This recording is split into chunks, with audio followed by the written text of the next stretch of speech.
stel gesonde grense. Ek dink dis liefde. En gesonde huwelike het gesonde grense. Wat is die doel van 'n grens?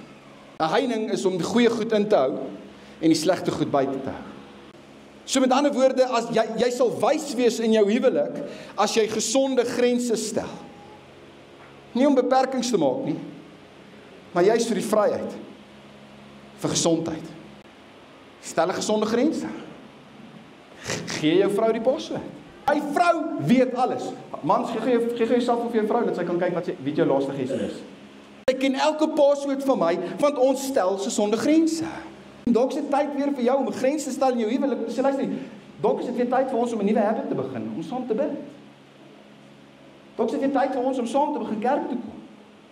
Dalk is dit tyd weer vir ons om saam te begin selgroep toe gaan, om 'n groep betrokke te raak waar gesonde huwelike is.